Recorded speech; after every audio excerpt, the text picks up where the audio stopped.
elderly woman had two large pots, each hung on the ends of a pole, which she carried across her neck.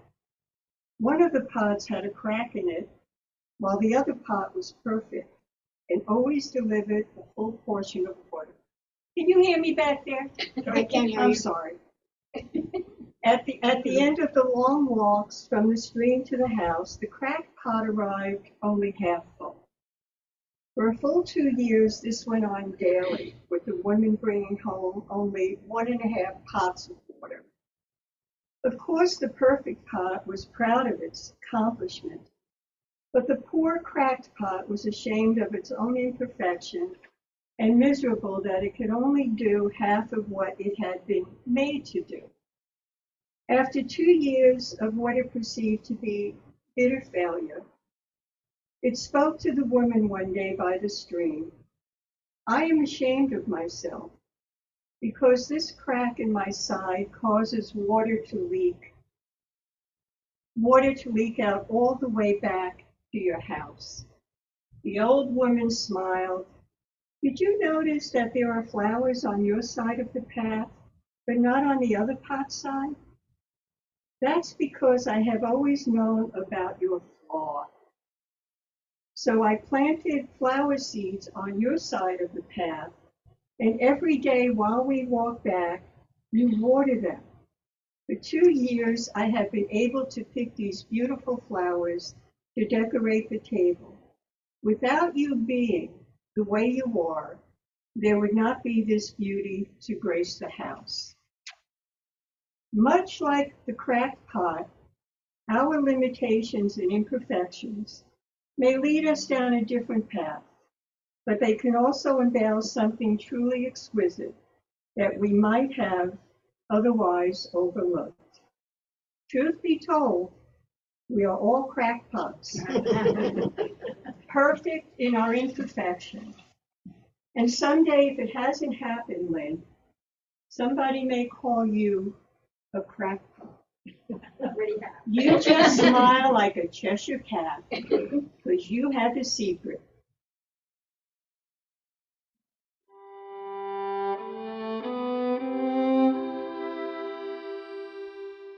Anyway, I wanted to tell you a little bit of the story about that song that I shared with Susan, and Ken and I talked about it before.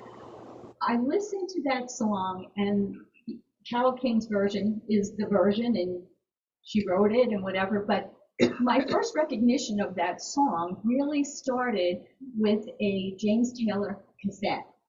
And I'm going back to being 18 years of age, graduating from high school. My brother and sister-in-law bought me this big cassette player, radio, whatever combination.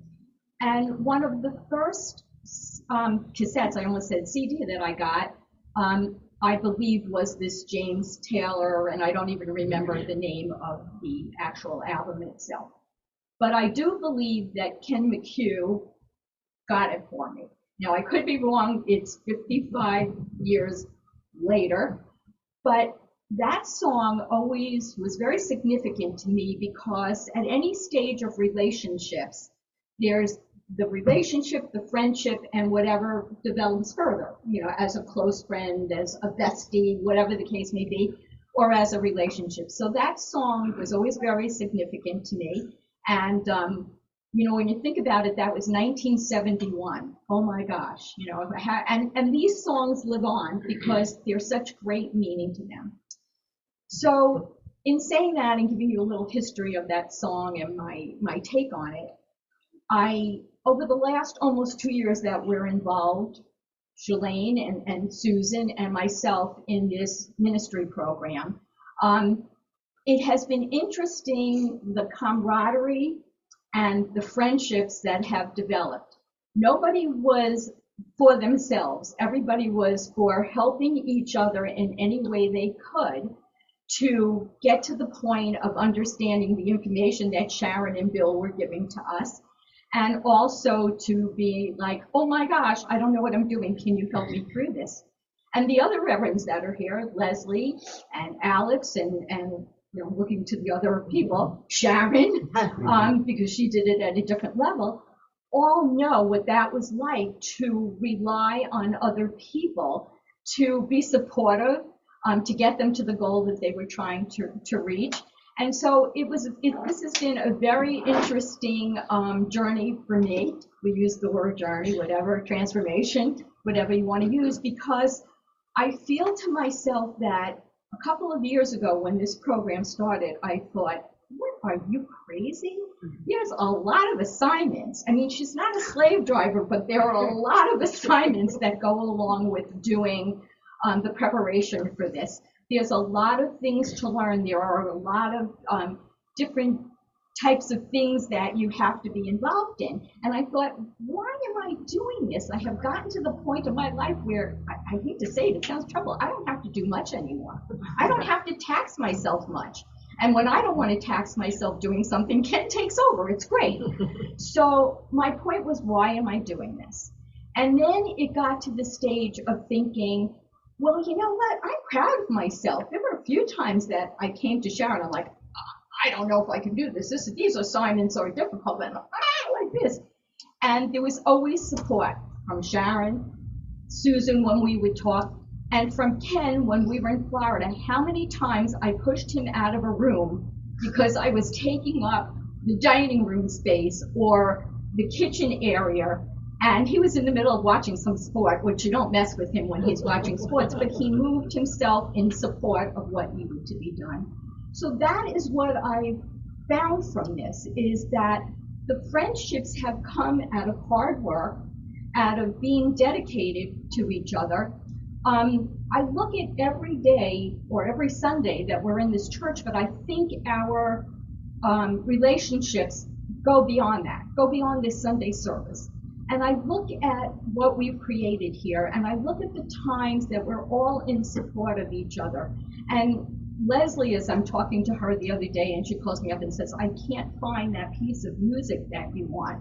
Probably was better if we hadn't found it, but the spa music, I really just wanted to use that. And I said, Leslie, use anything that you want for healing music. You have plenty of healing music. She goes, no.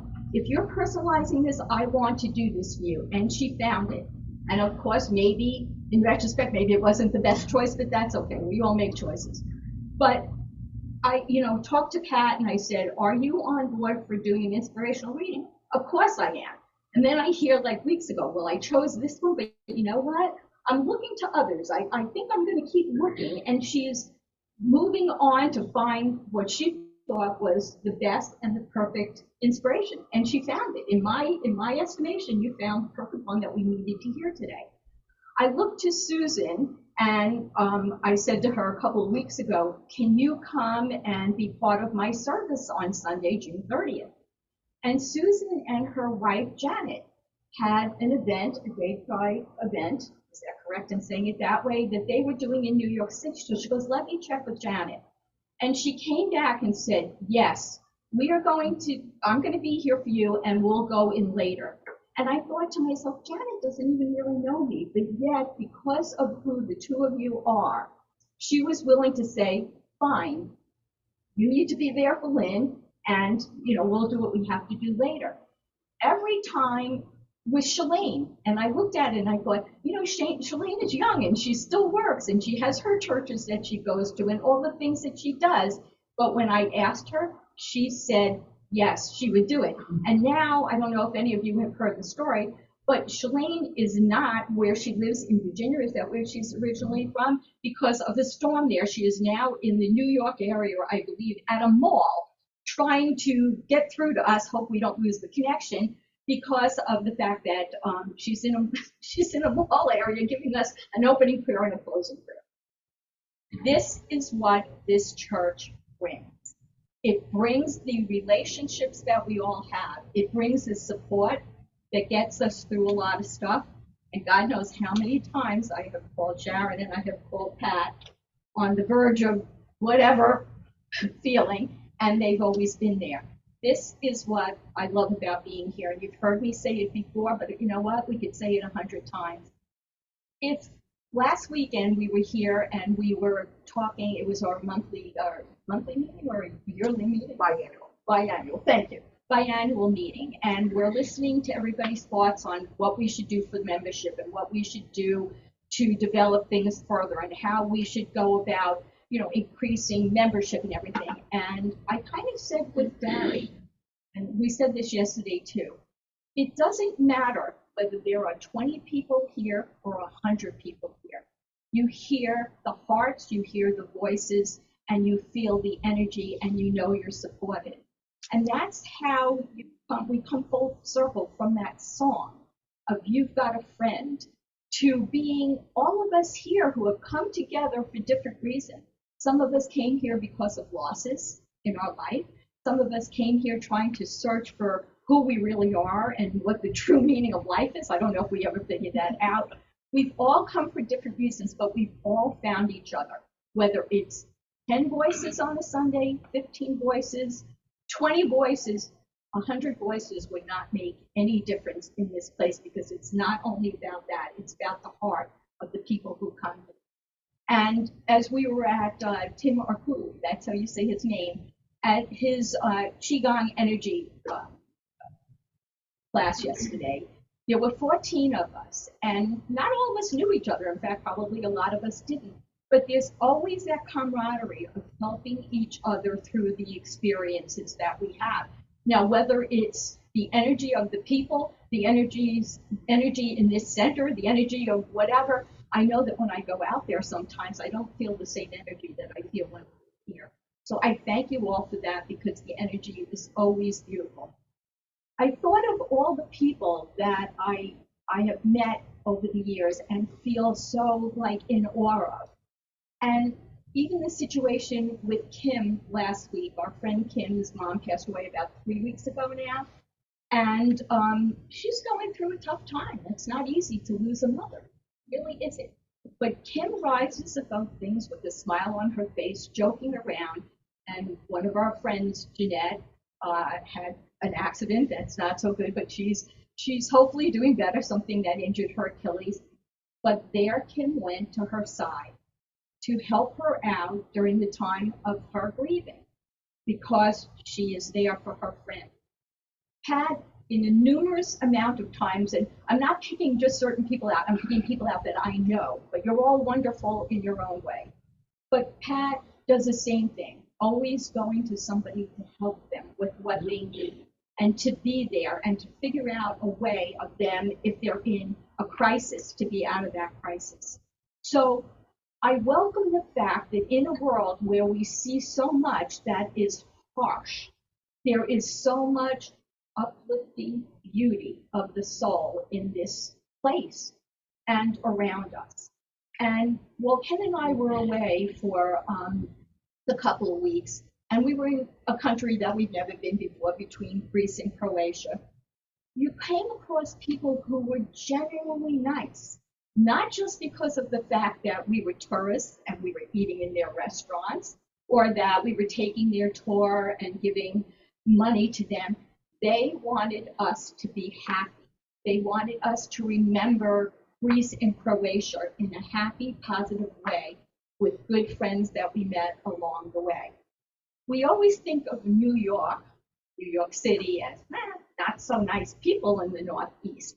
And yet we were on a tour in Croatia, if I'm correct in in Croatia, and our tour guide, it was just 3 of us on the tour, our tour guide said, I have been to the United States. I went to New York, and I think it might have been around COVID time. I'm not even exactly sure.